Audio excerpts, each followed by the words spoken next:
melepas sebuah resiko yang belum bisa ditanggung oleh RRQ. Masih belum kejawab berarti. Masih belum kejawab, dan tapi kali ini kita bakal melangsungkan draft pick tanpa ada basa-basi untuk melihat mampukah The King Slayer is back atau bahkan RRQ masih tetap mendominasi dengan King Slayer-nya. King Slayer, sebuah title baru dari Sutsujin ya. Dengan jungler yang akhirnya kembali seperti di minggu yang awal. Kali ini dengan Zushin Fanny yang ditutup juga. Suyo masih open. Jauhead juga ditutup, berarti menandakan kalau misalkan Suyo diamankan tidak akan ada Jauhead sebagai follow-up-nya. Iya, dan dari segi banding mereka cukup pede dengan god laner masing-masing ya. Karena apa itu Granger Harriet first band kayak nggak terlalu dibutuhkan ya buat sekarang. Dan tapi ternyata bakal tetap ke arah Harriet Granger yang justru terbuka. Iya. Oh, Lui. Jadi nih ya. Di week 1, week 2, dan week 3 itu agak sedikit berbeda semua dari per hari minggunya ya. Iya. Kita bakal lihat ya. Apakah week 3 ini akan menutup seperti week 1 atau week 2 ya? Karena week 1 kemarin 2-1 semua ya? 2-1 semua, week 2 2-0 semua. Week 3 udah terlihat 2-1 sih. Berarti 2-1 semua? Belum tentu. Oh, belum tentu. Dan Granger. Granger yang lepas, Lui first pick ya? Ya, Lui emang hero mahal sih untuk di MPL Philippines. Dan beberapa kali bahkan kalau ada Harith sama Granger, mereka nggak langsung ambil Harith atau Granger, tapi ambil Lui-nya dulu. Tapi masalahnya ini ngelepas Luyo-nya juga. Apakah ada pertukaran yang adil? Maksudnya yang setara nih, yang bisa diambil sama Geek juga. Chow mungkin? Oh, Chow. Ya, Chow untuk screening. Chow untuk screening. Atau mau langsung bermain ke area dari jungle, tapi itu masih terlalu terburu-buru menurutku. Hanzo? Hanzo? Kalau gua kalau main kayak gini, Carmilla masih oke. Ini langsung obvious banget ya, mengamankan 3 damage dealer utama dari Geek Fam. Iya. Ada Hanzo, Moskov, dan juga Luoyi. Tapi combo Hanzo Lui juga menarik ya. Untuk bisa kita lihat dari Pinnacle Ninja-nya, nanti bisa lebih luas area jangkauannya. Dan escape-nya jadi lebih gampang. Udah pasti sih. Dan sekarang Valentina sebagai sebuah pick yang aman ya kalau seandainya nanti RRQ akan tertuju kepada Lucas. Wah, Valentina mereka buka, dan ini romernya juga masih belum diketahui oleh kita posisinya apa. Ya, ini anggapannya kalau misalkan untuk awam ngelihat Valentina pick ini ya emang cuma untuk ngejawab bagaimana kehadiran dari Luoyi. Sama-sama punya teleportation nantinya, sama-sama fair. Tapi di sisi lain, kalau misalkan tujuan dari pick Valentina ini adalah biar nantinya kalau seandainya butuh pick Lucas dari RRQ, mereka nggak bakal takut karena Valentinanya ada di tim mereka sekarang. Dan bandnya Cici obvious banget. Ini bakal tertuju ke Lucas. Oke, ya Cici udah ditutup, dan dari Geek sekarang mereka harus mulai mengeliminasi ke arah romer. Tidak ada Franco Ido. Setuju banget. Tapi jangan Harus ya. lupakan, nggak Apa? apa-apa nggak ada Franco Idok, tapi nggak boleh juga ada Tigreal Idok. Sama aja sih ya. Atau Chow Idok. Emang Idok ini dengan hero momentumnya kayaknya on point banget ya. Ya. Yang single target juga bisa. Dan cowoknya mereka tutup sendiri tapi. Mereka yang ingin menghindari metode pick off ya, karena mungkin dengan adanya Chow, Baloyski akan sangat mudah untuk melakukan screening, dan itu akan merepotkan kubu teman-teman dari RRQ karena mungkin nih hero-hero yang ingin diamankan RRQ adalah hero-hero tipe ganker. Tapi masih ada Jauhead. Masih Yang ada di-ban? Jauhead. Di ban. Enggak, udah di ban di awal. Masih ada Jauhead ketika kalau tidak di ban. Kalau nggak di ban ya. Iya kan? Nah, karena Jauhead ini di ban, jadi mereka terbuka lagi untuk Chow. Nah, Chow-nya di ban, terbuka lagi untuk Tigreal sekarang. Tigreal-nya Tinggal di ban. di-ban. Nah, ini baru. Siapa nih berarti yang Sesuai tersisa? prediksi dengan Tigreal yang di ban. Tergantung apa yang mereka ingin mainkan. Ini kalau misalnya ada satu hero yang udah cukup jarang digunakan, tapi ini cocok banget kalau ketika ngelawan Lui tiba-tiba. Apa? Atlas. Oh, Atlas. Udah lama sih emang nggak lihat Atlas. Lumayan mirip dengan efek sisi yang lumayan pasti juga ya sebenarnya kalau ngomongin ke arah Atlas, tapi ternyata menuju ke arah Gatot terlebih dahulu. Dan di kanan juga nggak bisa, kalau di kanan nggak bisa di-copy sama kiri, kalau di kiri bisa di-copy sama di kanan. Yang kiri yang harus lebih hati-hati nih. Hati-hati yang kiri. Iya. Karena lebih berbahaya sih jatuhnya. Nah, tapi kalau di kiri kayaknya masih kurang fit in, karena kondisinya Atlas yang tersebut itu bisa menghindari dari Suyo. Jadi nggak fit in, jadi kayak agak sia-sia aja pakai Atlas buat apa gitu, for nothing. Dan, wow, Glue dan juga Khalid, emang sih mereka butuh sosok yang cukup tebal ya. Mengingat tadi 3 damage dealernya langsung diambil di awal. Dan Glue menjadi satu badan yang benar-benar powerful tadi di tangan Lux sih luar biasa banget ya. Kufra juga boleh nih kalau misalnya mau main Kufra di sini. Ya, Kufra bakal jadi good option sebenarnya. Tapi ternyata memilih ke arah Badang. Badang yang Gatot Kaca ya. Wah. Di classical combo. Gimana pun area of effect-nya akan sangat-sangat dominan sekali dari RRQ. Tapi kalau kita ngomongin poke damage, ini kekuatan dari Geek Fam bakal kuat sekali. Sehingga akan ada kecenderungan perbedaan dari segi drafting phase. Ini adalah drafting phase yang unik. Yap. Poke versus team fight. Cukup berbeda gitu ya dari kedua belah tim ini. Tapi kita bakal lihat nanti hasil seperti apa. Game pertama, mampukah dari Geek Fam mematahkan nih win streak dari RRQ? Oke. Kalau menurut Nevin, draftnya lebih ke arah yang mana? Wah, aku ke arah Geek sih untuk game yang pertama. Kalau Profesor? Aku merasa kayaknya lebih kuatan Badang dan Gatot. Badan dan Gatot. Dan ini dia, dua pendapat yang berbeda. Apakah Geek Fam akan tetap dengan The Kingslayer atau RRQ Oshi dengan Kingslayer? So, mari kita menuju ke line up dan EPL Arena. Mana tepuk tangannya? Let's go to the end of time. Oke, pertemuan Hanzo yang kali ini bisa kita lihat lagi karena terakhir yang sempat dimainkan oleh Arki ada di tangan Hazel juga karena Hazel hanya Hanzo ya. Tapi sekarang bakal dihadapkan dengan seorang Susujin yang membawa Suyo tapi Toy. No. Almost is never enough. Lihat, bahkan hampir saja diamankan first blood di bottom lane untuk seorang Toy. Flicker mau nggak mau dikeluarkan, tapi sedangkan di depan sana Idok mau nggak mau langsung mereset dan melakukan sedikit cover terhadap seorang Toy. Sekeratul maut, dan di sini Toy bisa dimakan. Kenapa Luiski kondisinya masih memiliki Flicker? Ya masih ada Flicker, masih cukup aman seharusnya untuk di awal meskipun informasi terbilang cukup mahal, Prof. Oke. Untuk sekarang Idoknya tetap bermain dengan fokusif ya. Dan Baloy ternyata yang malah ke-trigger dari segi flickernya. Sehingga di early game seperti ini cukup merugikan bagi teman-teman Geek Fam ketika mereka harus kehilangan satu battle spell-nya. Tapi bertukar dengan Toy. Yang nanti mungkin di menit yang kedua sudah akan kembali lagi dengan flickernya. Alright. Tapi kalau ngomongin ke arah Flicker di saat nanti mereka akan berdebat ke arah Turtle, untungnya tidak ada God Laner yang biasanya langsung ikut ke arah team fight, Profesor. Iya. Walaupun arus sungainya menuju ke EXP ya. Yes. Dan buat sekarang juga di 2 menit yang pertama kita bakal melihat Idok yang cukup aktif dan Susujin yang juga bisa dibilang bakal cukup stabil dan secara prediction, wow. Goni versus everybody. Tapi kali ini Aetherna bersama dengan Nevin ya kan. Tapi Toy tidak memiliki ke arah Flicker. Membuat dirinya harus bertahan sedikit. Sedangkan freeze ya? Iya, freeze-nya itu. Sedangkan Gob, apakah yang diberikan oleh seorang Profesor sebagai option kalau Gob harus balik lagi seperti dulu itu akan diambil, Profesor? Ya harusnya sih, karena beberapa kali kita melihat kayak Cici EXP kalau misalkan kurang badan itu bakal kurang maksimal juga. Dan sekarang Davidson. Oke, Baby dan Avoy standby di arah bottom lane. Berhasil dapat 1 poin kill atas seorang Toy. Apakah akan ada pertukaran dengan adanya sosok Turtle atau bahkan tidak ada? Dan kali ini Turtle diamankan tanpa ada sedikit pertukaran.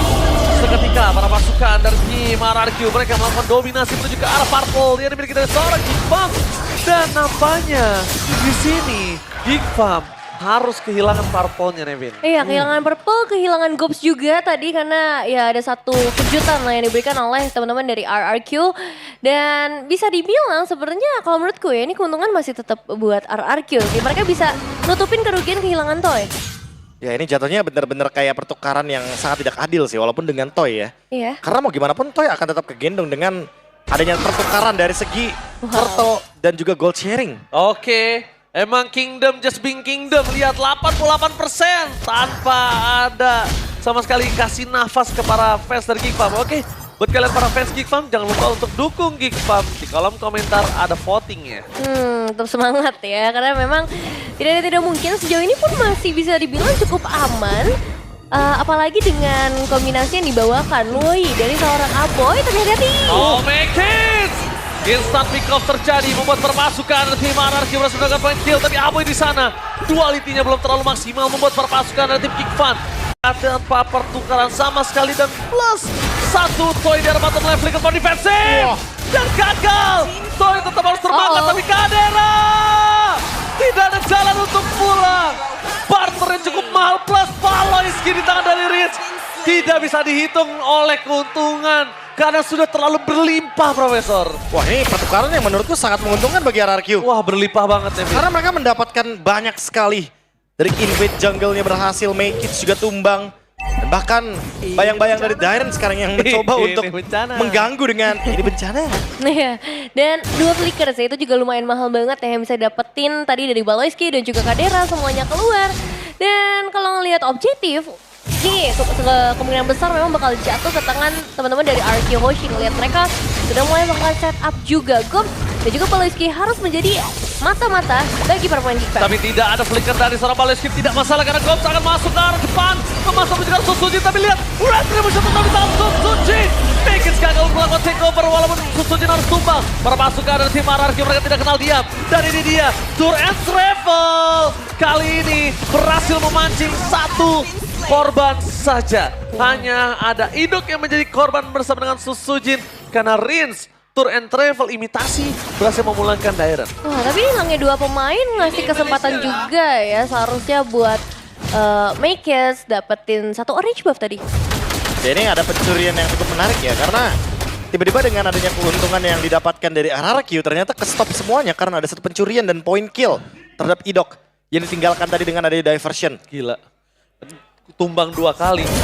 Mundurnya jauh banget. Di menit 5 loh dia baru bisa dapetin Hunter Strike. Tapi lihat, Makis di depan sana akan membalikan keadaan dari seorang Dairen. Dan itu dia, where are you going Makis? One by one situation dari Dairen kali ini. Mencoba untuk mendapatkan satu point kill. Dan killing spree is real. One by one situation yang gagal didapatkan dari seorang Makis.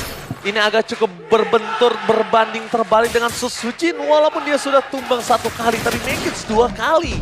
Dan yang jadi masalah ini Dairen juga dapetin banyak banget ya. 3 poin eliminasi sejauh ini. Dari sisi XP ngebuat harusnya XP lane-nya lebih bebas lagi. Ngebuat juga dari Goms akan sedikit kesulitan karena bakal ada tanggung jawab yang lebih besar nanti di arah lane. Oke. Jangan lupa ya, ini diversionnya. Oke, diversion dan Kadera surprise! Again!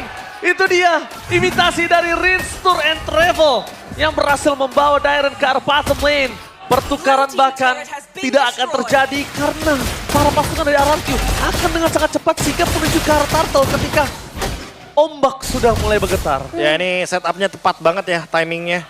Nggak ada Moskov di laning jauh, otomatis harus di-clear terlebih dahulu. Dan di bagian mid lane juga bakal dikuasai sehingga turtle akan semakin lebih mudah. Apalagi sekarang, Idoknya udah lebih siap nih harusnya dengan adanya AOG, After of Guardian. Di mana Dairen juga sudah siap di depannya. Ini Baloyski aja ditabrak sama Dairen itu nggak masalah loh. Dan lihat itu dia, bahkan coba dipaksa. Target ke arah Susujin, DPS sangat besar. Make it, sedikit terlambat, adu Retribution dan dampaknya kali ini. Retribution di sound point di tangan Make it. Berhenti sejenak dari sosok seorang Susujin yang bahkan Retributionnya tidak keluar sama sekali, Profesor. Ini combo Luoi dan juga Hanzo yang cukup mencekangkan. Avatar of Guardian for nothing. Idok nampaknya tidak bisa mendapatkan apapun. Dan mereka harus mundur karena Baloyski berhasil mengusir mundur para pasukan dari tim RRQ, Nevin. Iya, tidak sempat untuk keluar tapi Makers masih mencoba untuk maju lagi. Almost is never enough for Idok. Idok masih bisa selamat jawanya. Dan bahkan para pasukan dari tim RRQ kali ini mereka hanya memberikan sedikit getaran. Dan itu dia permainan Loi dan ada MPL ID Extremer. Silakan Nevin. Wah, ada Bang Age yang kali ini bakal menjadi analis dari match kali ini. Halo Bang Age, dan kita bakal melihat lagi ya untuk dari Geekfam dan juga RRQ Hoshi. Karena sejauh ini Valentinanya lumayan banget buat bisa meng-cancel semua pergerakan dari Geekfam. Sama-sama bisa manfaatin teleportationsnya dengan baik, tapi tetap harus hati-hati dengan kehadiran dari seorang Makers. Karena ya tadi ya, objektif. Ini bisa banget diambil sama Makers. Apalagi buat sekarang udah ada Oracle dan AOG. Avatar of Guardian, apa? Gagal untuk pulang dan bahkan Zoe juga akan menjadi korban permasukan dari tim Geekfam. Meanwhile, bahkan sana Make It bahkan coba untuk membabi buta karena Susujin. Mencoba untuk menghindari damage yang telah diberikan. Tapi nampaknya Tyron berhasil membuat semua para pasukan dari tim RRQ mendenial dan membuat tim Geekfam kali ini punya space di arah top lane atas Kadera. Dan tidak bisa dibiarkan begitu saja Kadera dengan Moskovnya. Tidak bisa kita pungkiri, permainan yang luar biasa, tapi terlalu sakit. Rins ya. One by one situation dan itu dia. Almost is never enough dan Baloyski selalu menjadi penjaga hati daripada anak-anak Geekfam. Ya, tapi itu nice move juga ya dari seorang Rins yang dari tadi bisa memaksimalkan semua IMU-nya dengan sangat baik. Dan sekarang Kembali lagi objektif sudah mulai muncul Prof Kabin. Wah, ini kalau ngomongin objektif word ya, apalagi abis ada pencurian barusan, harusnya mungkin bisa diulang kembali sih, Diversion dan juga Pinnacle Ninja ya. Dengan tujuan nanti Hanzo-nya akan lebih aman untuk make it mendapatkan retribution point. Tapi gimana caranya untuk bisa menciptakan ruang dan menemukan bush yang tepat? Karena kalau misalkan udah ketahuan sama movementnya RRQ gitu kan, pasti bakal di stop duluan make it-nya biar bayangannya dihancurkan. Dan sekarang Rins, Nevin, kalau menurut aku kalau dia copy ke arah sosok seorang Loi, dia harus cari sih di mana Moskov ataupun Makids, Kadera atau Makids dia harus cari sih. Kalau enggak bahaya banget. Lihat digerogotin kayak gini bos. Dapetin ke arah atas dan sekarang Sujin. Oke, Makids sedikit terlambat, mereka coba untuk mundur ke belakang Dairon. Satu-satunya bakal coba dihajar oleh seorang Makids, tapi nampaknya tidak peduli. Makids tetap dihajar dan Gob menangkap ke arah Ido. Mundur ke arah belakang adalah sebuah jawaban, tapi Rin! Surprise! Happy birthday! Tidak ada tombak kali ini, membuat Kadera terperangkap 1-1 dan itu dia harta, tata, dan sonata menutupkan seorang Kadera. Rin, what a play from Rin! Rin's Tour and Travel benar-benar membuat Kadera kali ini nggak bisa berbuat banyak, Nevin. Ya itu move yang bagus banget. Bahkan Kadera dipaksa untuk ngebuka flickernya juga. Mahal banget hilang satu pemain. Tapi tetap cara defensif dari Geek Fam, mereka bakal sedikit kesulitan dan mencoba untuk nge-counter ke arah Rin. Oke, Rin bakal coba dimakan begitu saja. Insta pick up terjadi. Baloyski bahkan Idong bakal coba dimakan dari telan pelan-pelan. Dia tidak bisa dibendung kembali karena Baloyski mendapatkan sosok point kill yang penting Riz dan juga Idok. Jadi pertukaran atas Baloyski dan Riz dan juga Idok nggak masalah, nggak masalah. Nggak masalah ya, tapi tetap ya untuk Lordnya ini hanya nge-trigger passive turret aja masih bisa dihentikan dan bakal ada sedikit pergerakan Makids. Dairon kembali lagi menjadi ujung tombak, tapi diselesaikan dengan sangat cepat. Dan itu dia sebelnya ke arah sosok dari Hanzo sekarang. Mau nggak mau bayangannya memang harus ditumbangin. Nggak bisa dicari ke belakang ya. Nggak bisa, emang harus dihancurkan secepat mungkin ya. Kalau bisa dibikin bener-bener sampai habis HP-nya Nevin, biar nanti pas ketika balik ke tubuh aslinya dia bener-bener low HP. Iya, tapi masalahnya sekarang dari RRQ mereka punya area yang luas banget ya, dan mereka bakal coba untuk berikan gangguan, tapi Makids-nya tadi hampir juga mencoba untuk ngasih pressure ke arah Riz di bagian belakang. Oke, Makids emang bakal cukup bersinar dengan attack speed yang dia miliki. Tapi ini udah mulai memasuki menit ke arah 12 Nevin. Ini nggak cukup baik untuk mereka kalau kehilangan kembali satu lot yang harus dimiliki. Dan battle emote, tadi kita udah lihat banyak. Battle emote jangan sampai kalian lupa. Mau pakai ini bencana juga boleh untuk ngeledek-ledek orang. Lumayan langsung soal di rank ternyata ya. Iya, aku juga punya. Punya? Baik-baikin gua kan lo. Masuk karena 12 menit yang pertama ya. Secara area memang ini menguntungkan banget buat RRQ. Karena mereka bisa invasi lebih dalam. Tapi di sisi lain, Geek, mereka punya Moskov sih. Jadi split push atau lane jauh di bagian bottom lane ini mungkin bisa jadi target selanjutnya dari seorang Kadera. Jangan lupakan Loi juga sih Nevin. Ini efek diversionnya akan sangat merepotkan sekali ya. Karena bisa memberikan teleportation untuk Moskov juga, entah untuk Hanzo-nya juga. Atau bahkan Geek Farm ketika dalam keadaan yang nanti mungkin 50-50, mereka bisa membalikkan keadaan dengan cepat hanya dengan satu ultimate saja dari Aboy. Oke, Aboy di sana Makids bakal coba untuk bersinar. Target utama mereka adalah Rin, tentunya dia coming. Menutup jalan para pasukan dan tim RRQ. Membalikkan kembali karena Baloyski menjadi target utama mereka. Where are you going, Baloy? Dan lihat poin kill yang dikasih karena Toy. Supaya Skypicernya makin lebih menyala, abangku. Wah, ini kehilangan Baloy di waktu Lordnya juga udah mulai terspawn. Berarti mereka paling bisa mengandalkan Makids dan juga Aboy ya untuk melakukan steal. Gopsi. Menurut gua Gopsi ini menjadi poin penting sih, Nevin. Ya, dimana zone out bisa aja dilakukan, tapi kuantitasnya mereka lebih sedikit dibandingkan RRQ. Tapi lihat Nevin di depan sana, Makids Sakaratul mau terbakar melakukan situasi Idong. Dan out of nowhere Dairon berhasil memancing Kadera dengan flickernya. Jadi pertukaran dari Dairon dengan flickernya masih worth it total. Wah, tapi mereka dapat Rin sih, itu jadi 1 poin plus juga buat Geek akhirnya nih. Gila, bisa ya. nge-shutdown karena Rinsnya. Dari tadi Rins loh ditargetin. Dari Baloyski, dari Gobs, dari sosok seorang Makids. Kadera doang yang ya udah siapa aja di depannya dibantai. Iya pasti ya, damage dealer utama ya. Mau nge-kill siapapun dia bisa, mau nge-deliver damage ke siapapun dia juga kuat. Udah ada Demon Hunter Sword juga soalnya. Dan kali ini dengan adanya Malefic Gun akan membuat Kadera semakin lebih leluasa lagi dengan jarak yang lebih jauh untuk bisa memberikan damage. Tapi Lord bergerak dari bagian top lane. Geek Fam harus mempertahankan base mereka. Bergeser ke mode defensif. Dan itu dia menciptakan ruang. Oh, Maggie, surprise ternyata di cover dengan sangat sigap. Ternyata invasi yang bakal dilakukan Geekfam sudah tercium baunya oleh tim RRQ, Nevin. Wah, masih cukup aman ya buat RRQ. Tapi itu satu move yang ingin dicoba pastinya oleh seorang Makes. Dan masalahnya sekarang bergeser ke mode defensif. Lord sudah mulai berjalan dari area top lane dan RRQ Hoshi masih membawa 5 pemain mereka. Make it kembali lagi, Harpur ke arah belakang, stiker ini bencana. Para mata sudah siap standby di arah Dairon dan juga bermasuk ke arah tim RRQ. Mereka siap menuju ke depan, apa taraf Guardian! Kandera!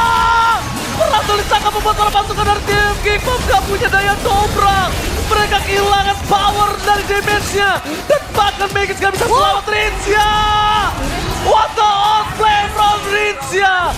Fokus mendapatkan satu point kill. Tapi tanpa ada Susuji dan juga Toy, mereka gak bisa masuk lebih dalam dan tidak bisa melakukan endgame.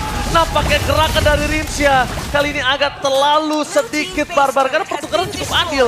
Biasanya berani flicker ke depan dan masuk itu adalah barter dengan adanya endgame.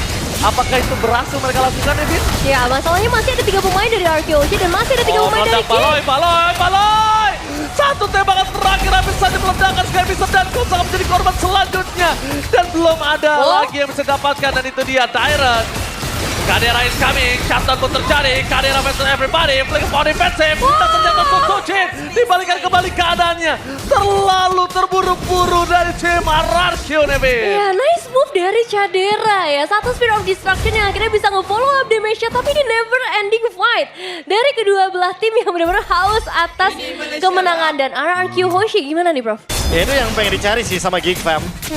Mungkin gerakan-gerakan RRQ yang seharusnya tidak dilakukan. Gerakan-gerakan tambahan. Ya biasanya RRQ kalau udah 2 tumbang poinnya sama ya kan, kuantitasnya sama, mereka mundur. Yep. Mereka reset dulu, ternyata mereka melanjutkan team fight. Dan ternyata berhasil dipancing nih oleh Geekfam. Perbedaan goldnya dengan Lord tadi, walaupun mendapatkan 3 base turret, tapi hanya di angka 1.600 gold lead. Kadera masih ngelit loh. Jadi nggak terlalu jauh sebenarnya Nevin. Keuntungan tadi kayak jadi keuntungan yang kayak lewat begitu aja, kayak jadi angin lewat aja. Nah, dan mereka berarti harus mulai dari nol lagi nih. Dan masih ya kalau ngomongin ke arah objektif, Geekfam punya chance yang sama besarnya. Nggak peduli mereka kehilangan base turret cukup banyak, tapi mereka bawa Moskop dan Hanzoluhi. Ini dia combo yang mungkin bakal mengirim Makes nanti langsung ke bagian depan. Oke, tapi diinformasikan harusnya para pasukan dari tim RRQ. Lihat Paleski mundur ke arah belakang, Toy jadi target utama dengan nama taraf Guardian. Toy masih bisa selamat. Kadera is coming, tapi Susuji udah tumbang terlebih dahulu. Tak ada following up damage membuat para pasukan dari tim RRQ mereka membalikan kembali keadaan dengan adanya Indo dan Rincia. Kali ini terperangkap di depan sana. Kadera still survive. Colt berhasil mendapatkan satu, yaitu Indo, tapi nampaknya masih belum cukup damage untuk bisa menghentaskan seorang Ibo. Idong kali ini belum bisa dituntaskan dan Idong membalikan kembali keadaan. Target utamanya dan gol meledak. Unstoppable untuk seorang Toy. Rim standby mencari di mana Makes berada. Terdeteksi Makes. No way, double kill, looking for triple kill. Dan para pasukan dari tim Geekfam mereka tersisa Makes dan Maniac from Toy. Ini bencana. Tim RRQ berada di garis depan. Wipe out yang tidak bisa terlalu lama karena satu seorang Awi sudah hidup kembali. Dan Avatar of Guardian dengan soundnya no way. Sang Raja berhasil mendapatkan game yang pertama. The Geek Slayer menunjukkan taringnya. Itu dia, game pertama RRQ Hoshi yang masih bisa bertahan dengan sangat luar biasa. Sedikit mistake bukan menjadi masalah karena ternyata untuk finishing team fight di area Lord berhasil mereka menangkan. Semua berkat Idok yang masih survive ketika dia ditunggangi oleh Gobs. Dan ternyata tidak ada yang mukulin ke arah Gobsnya. Bahkan slam-slamnya pun dilewatkan begitu saja. Dengan tujuan biar nantinya Gobs tidak bisa melakukan spam terhadap slam-slamnya. Wah, ini cukup disayangkan sih melihat dari Geekfam. Mereka nggak mau mundur. 3 pemain tersisa tapi mereka masih ingin memaksa, ingin dapetin karena Lord dengan Lord harga mati. Tapi malah mereka yang harus mati di game pertama. Tapi jujur ya, ini mereka itu satu suara. Kenapa gue bilang satu suara? Lihat gak ketika Toy berada di kondisi yang gak baik tadi. Bakal coba di-ganking sama Makes. 3 orang di sana udah standby. 3 orang udah benar-benar nutupin gitu loh. Dan lihat ketika Toy dikejar sama Baleski, Avatar Guardian di cover. Toy-nya bebas, Toy-nya selamat. Malah sebaliknya kali ini, RRQ yang memiliki 1 satu suara. Dan ini kalau RRQ terus begini, ini akan menjadi tim yang sangat berbahaya di MPL Indonesia. Ya, Jujur karena ya. mereka bermain using friend. Jatuhnya Yes. gini, Toy dikejar, EOG-nya tuh bukan buat lawan, tapi buat nge-cover Toy-nya. Jadi lingkaran itu, Toy akan main di situ aja. Iya, di Toy lingkaran akan itu aja. Karena efek EOG-nya kan ngasih knock up